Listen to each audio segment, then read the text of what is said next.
Hi everybody, it's Kristen Chenoweth here. This is Steve Winwood. Merry Christmas and Happy New Year. This is Skeeter Davis. This is Gerard. And this is Mikey. We're from My Chemical Romance. Happy holidays. This is Jane Monheit. You're listening to The Sounds of Christmas podcast.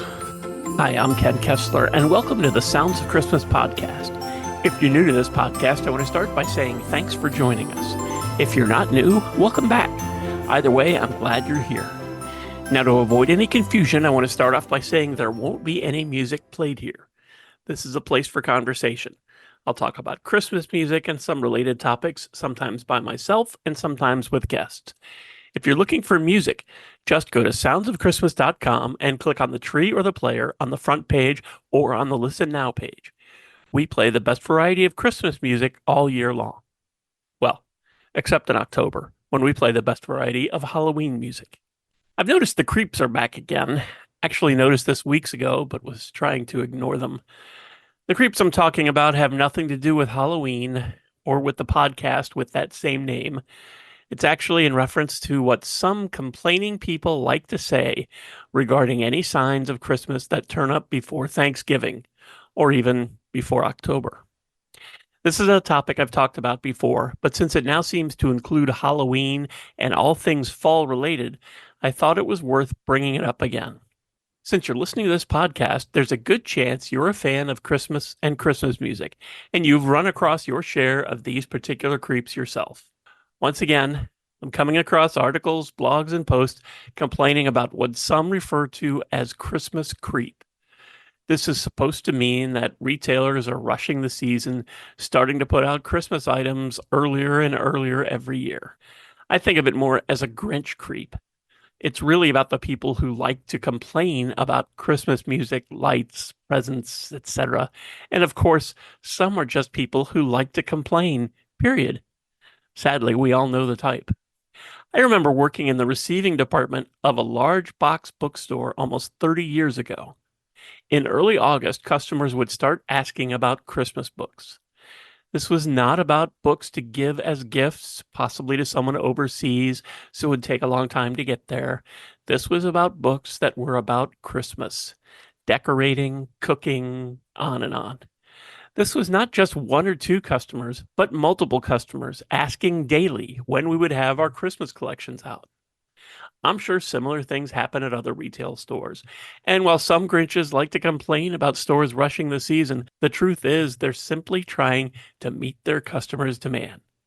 Seriously, if no one bought this stuff in August or September, would stores continue to give it the shelf space? Despite these Grinches saying that Christmas is creeping into stores earlier and earlier every year, this is really nothing new. I remember when I was in college and even high school, one of our local drugstore chains always put out the first new batch of Bob's candy canes on September 25th. And that would have been back in the early 1980s. And it's not just retail. Remember the musical version of Scrooge? Albert Finney starred. It came out in 1970, a few days after Halloween. Oh, sure, at least that's November, right? Well, here are some things you can point out to any of those creeps that you come across when they start complaining about you rushing the season. Elvis Presley's first Christmas album was released on October 15th, and that was 1957. Some people at that time were upset that Elvis would dare perform these sacred songs in his rock and roll style. Irving Berlin himself tried to have the album banned from radio airplay, but no one complained that it was only October. That could be because Frank Sinatra released a Christmas album about a month earlier. And if you go back to the previous decade, you'll find that Gene Autry released Here Comes Santa Claus on October 6th, and that was 1947. So over 75 years ago, no one complained that Gene Autry was rushing the season when his Christmas single hit store shelves around the beginning of fall. Kind of seems silly to be annoyed at Walmart for promoting their new layaway deals or Target for having a couple rows of Christmas lights just past the aisles of Halloween costumes. They wouldn't do it if people weren't buying it. And for those creating Christmas-related things, the season starts even earlier. Mel Torme famously recorded the Christmas song in the heat of summer, decorating the studio with Christmas lights to help get into the spirit. In the summer of 2021, Rob Thomas was working on his first Christmas album, and he had a giant TV screen put in the studio so he could watch Christmas movies on the Hallmark Channel to get into the spirit. And on previous episodes of this podcast, you can hear Suzanne from Suzanne's band, Michael Sinatra, and many other artists talk about all that goes into the creation of their Christmas releases and how early they have to start to have it ready in time. They aren't rushing the season. And neither is your local Michael's just because they have Christmas decorations on their shelves before summer has officially ended. The Sounds of Christmas launches its new season on November 1st. I don't expect everyone to drop what they're doing and start listening. Likewise, everyone doesn't have to run to Macy's for new ornaments just because they've been put on display before Thanksgiving, or before Halloween, or before the first official day of fall. But if you want to, you can. We all celebrate or don't celebrate the season in different ways. And really, if someone wants to listen to Christmas music or watch Elf or put up a decoration, how does that affect you? It doesn't, unless it inspires you to do the same. But it has no actual impact at all on anyone else who doesn't want to acknowledge Christmas until December, if at all. Just before Labor Day, after Starbucks revealed and made available their pumpkin spice lattes and other fall items, some people seemed to really get upset. I saw more than one person post on Facebook that it wasn't even the first day of fall, so put down the pumpkin. If I want one of their pumpkin-flavored drinks or one from somewhere else, why should that bother anybody? Likewise, if I want to pop into Spirit Halloween or visit a pumpkin patch, whether or not I'm trying to determine how sincere it is, why does that bother anybody? Some people just don't seem to be happy unless they're criticizing others for celebrating something outside of some approved timeline. Try not to let them get to you. The Sounds of Christmas station flips to all Halloween music on October 1 and then back to Christmas on November 1st. Now, the Sounds of Christmas station does have listeners on that first day of the new season of new Christmas music on the 1st of November. Hopefully, those listeners are enjoying their favorite Christmas songs along with new music from singers and bands they may or may not know. And while we haven't always been on year-round, we have always started our new season on the 1st of November. And like the bookstores and Bob's Candy Canes and even Frank Sinatra, I'm not trying to rush the season, and I'm certainly not trying to force anyone to listen. I just love Christmas, and I love sharing the Christmas music that I also love.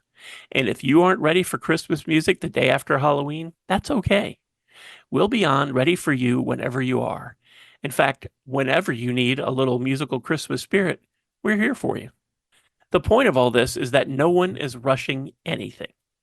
Christmas is ready for you to embrace it whenever you want, and it has been that way for a very long time. In A Christmas Carol, Charles Dickens wrote, "I will honor Christmas in my heart and try to keep it all the year." Those last three words are all the year. Not just in December, not just after Thanksgiving, not just at any particular time someone else decides is appropriate for you. All the year. And those words were written in 1843. That's why in the middle of September, which is when I'm recording this, you can watch Scrooged on Pluto TV right now, or It's a Wonderful Life on Amazon Prime, or all three of Tim Allen's Santa Claus movies on Disney+. You don't have to watch any of those, of course, but if you want to, you can. No one's making you buy Christmas decorations or candy canes either. So whether it's December or September, if you feel like reveling in some Christmas spirit, you don't need anyone's permission, and you aren't rushing anything.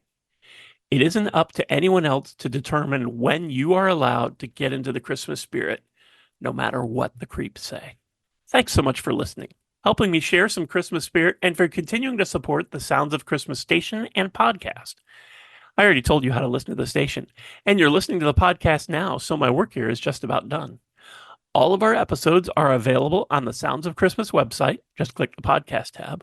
And we also have a Linktree page, and I'll put a link to that down in the show notes, where you can find us on almost every streaming site. So you can just click over to your favorite, subscribe, and then you'll never miss another episode.